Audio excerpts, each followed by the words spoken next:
కాబట్టి ఇది ఒక గుడ్ లక్కీ ఛాన్స్ అని చెప్పాలి. 1,54,660 రూపాయలుగా ఉంది ఈరోజు గోల్డ్ ధర. సో మరిన్ని అప్డేట్స్తో మా ప్రతినిధి ప్రశాంత్ సిద్ధంగా ఉన్నారు. రైట్ ప్రశాంత్, సో ఏంటి గోల్డ్ ధర?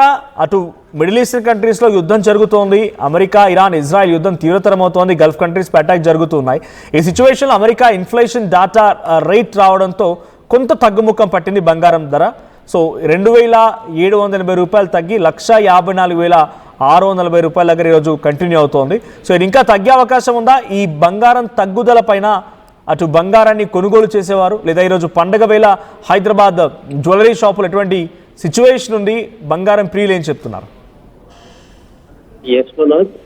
ఇప్పుడైతే అంతర్జాతీయ మార్కెట్లు కావచ్చు, అంతర్జాతీయంగా ఇటు యుద్ధ వాతావరణంలో ఈ గోల్డ్ సిల్వర్ రేట్ల పైన చాలా మార్పులు కనిపిస్తున్నాయని చెప్పుకోవాలి. సో గత నెలలో చూసుకుంటే ఇటు సిల్వర్ దాదాపు 4,15,000 అక్కడి నుంచి కొన్ని అక్కడి నుంచి మారిన తర్వాత ఇప్పటికీ ఒక్కొక్క రోజు కనుక 20,000, 30,000 డౌన్ ఫాల్ అయితే కూడా సిల్వర్ వస్తుందని చెప్పుకోవాలి. ఇది ప్రస్తుతానికి అయితే 2,74,900 ప్రైస్ అయితే ఇప్పుడు సిల్వర్ ధర పెరుగుతుందని చెప్పుకోవచ్చు. మరి గోల్డ్ గురించి ఒకసారి మాట్లాడుకున్నట్లయితే గోల్డ్ కూడా 1,65,000, 1,70,000 వరకు ఆ మార్క్ వరకు టచ్ అయిన గోల్డ్ కూడా ఈ అంతర్జాతీయ యుద్ధాల నేపథ్యంలో కూడా